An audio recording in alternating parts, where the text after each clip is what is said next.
Well, many people spend their lives chasing fame, money, power, and pleasure. And some of them actually catch all four. Pat Williams became one of those people by the time he was 25. Pat Williams is senior vice president of the NBA's Orlando Magic. Throughout his successful career, Pat has known many sports figures who have lived their lives for money, fame, power, and pleasure, but ended up miserable. He was also one of those people. Then at the age of 25, Pat realized why his life had no meaning. Well, this man is one of the most prolific authors in America, and he's just written a new book just being released now called What Are You Living For? And it's a fascinating book filled with informative things about the lives of people throughout history and throughout our more popular culture. And it's a pleasure to welcome back Pat Williams. So glad to see you. Pat, I'm always happy to see you. Always happy to see you. Hey, this is a super book. What are the things people are chasing for? Well, at the end of the day, Pat, and it's nothing new. Yeah. Fortune, fame, power, pleasure. And every day you pick up the newspaper, there's another story of some celebrity, political figure, athlete, somebody in the ministry. Fortune, fame, power, pleasure. Now, there's nothing inherently wrong with them.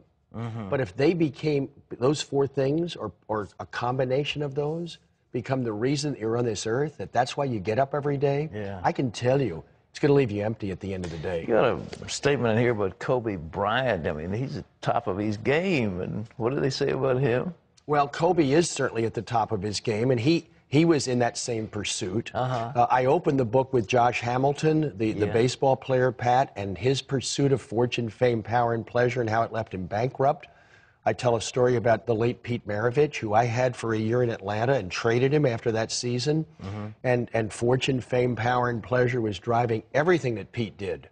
And it left him confused, it left him bewildered, it left him wondering and echoing the words of that old Peggy Lee song, Is that all there is? Is that all there is? And Peggy never did come up with an answer in that song, Pat. You included here a tragedy, the lady who played Lois Lane in the Superman film. Well, on and on. I've got a countless number of stories. Our biggest problem was cutting the book down to a normal size.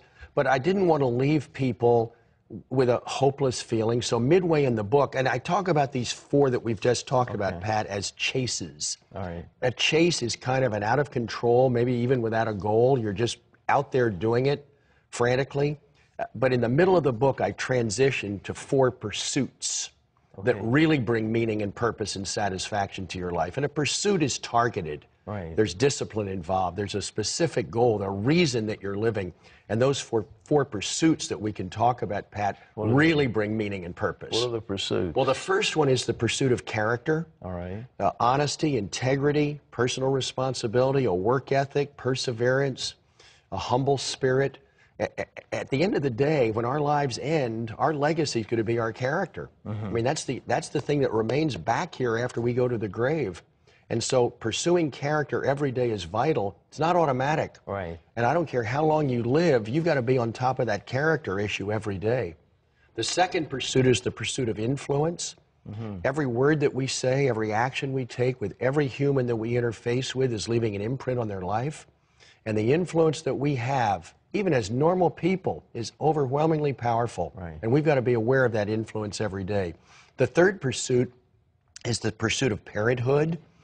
We're going to be measured to a large degree at the end of our life by our children, our grandchildren. And we've got to be thinking every day, am I doing a good job parenting? How can I get better as a parent? Am I really teaching and training these young people under my tutelage? Am I getting them ready for a life of leadership? Am I teaching the right way to go about life? The pursuit of parenthood. And then the fourth pursuit is the pursuit of faith, our faith in God. And that was the turning point in my life as a young baseball executive in Spartanburg, South Carolina. I'd grown up in the church. I went to church, and I went to a Baptist college at Wake Forest. In fact, my dorm was right next to the chapel. But I never slowed down long enough to listen. Well, the owner of your club there, the Phillies, I believe. Yes, in Spartanburg. What was his name, Littlejohn? Mr. Littlejohn. Tell us about him. He was a godly man. He owned our team. He was a very successful businessman. He had a radiance and a joy, a sense of peace about him, Pat, that I didn't. He didn't ram the Bible down my throat. He wasn't pounding on me. I was working for him. We were running a baseball team. But he modeled in front of me what a Christian businessman should be. And it really left a deep imprint on me, along with the life of the late Paul Anderson, the weightlifter, and an old ball player named Bobby Malkmus, Bobby Richardson, the Yankee second baseman. I saw his life. There was just a quality, a radiance about these Christian ball players, and I wanted that, and I know I didn't have it. And through those circumstances, as a young man, age 27, the claims of Christ were presented to me, and I responded, and that's really where my faith life began. But I want to say this to your viewers today, that faith life has to be nurtured every single day. It takes discipline to read your Bible every day, to have a prayer life, to be in church on Sunday and have your family with you, to be sharing your faith, and then most importantly, to get to work for the Lord. He wants us out there in the vineyards, you know, sharing his love, and we got to work on that every day. Back to the first part of your book yesterday, in the Wall Street Journal, front page, big picture of a gentleman named Alex Rodriguez. What about somebody said he took performance-enhancing drugs? Now, what was he looking for? Was he looking for fame, money, or all of it? I mean, he was... Well, I think when he signed that, from what he said, when he signed that big contract with Texas years ago, he was insecure. He didn't feel good about himself. He felt he needed an extra enhancement so that he could perform at that very highest level. But when you break every one of these issues down, Pat, it's the pursuit of fortune, fame, power, pleasure. And I'm simply saying, if that is your reason, if those are your gods, it's going to leave you bankrupt. And so I would say I'm trying to get this book into the hands of as many of these sports celebrities that I walk with, because I think this book really speaks to them. And I'm going to try and get A-Rod a copy of this book. Speaks to politicians, too. Well, they're out in that visible world, Pat. They're out in that world of celebrity, as our business leaders, as our church leaders. And we've just got to constantly be reminding ourselves that the pursuit of character, the pursuit of influence, the pursuit of parenthood, and the pursuit of faith, they will bring lasting and meaningful satisfaction in your life, and you really will have felt that your life was worthwhile as you live it. Others, if they don't find it, it's terribly empty. You mentioned George Harrison and the Beatles. He triumph. And when the applause dies down, you said, who can remember who the MVP was of a couple of years ago, who won the Nobel Prize? You don't remember those things. It's absolutely forgotten. Go think back and you know, who won the Super Bowl 2 or 3 years ago, or who won the World Series 5 years ago, or who was the most valuable player in the National Football League 4 seasons ago. I mean, the average guy on the street couldn't even tell you. They couldn't even begin to tell you who won the Oscar or who won this award, the Dove Award. People forget.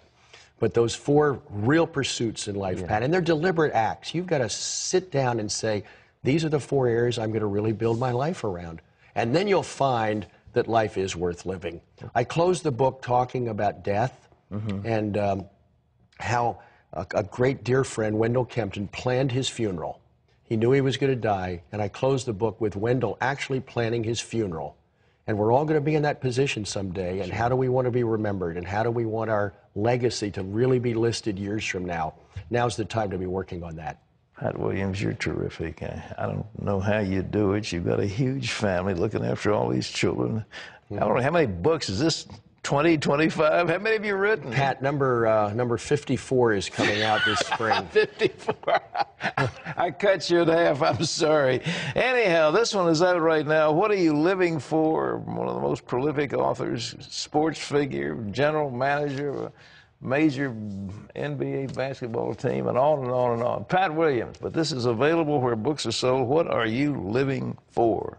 God bless you. Pat, I'm happy to see you. Always a joy to be with you. Well, you're terrific. You're Thank you, sir. Inspiration to all of us.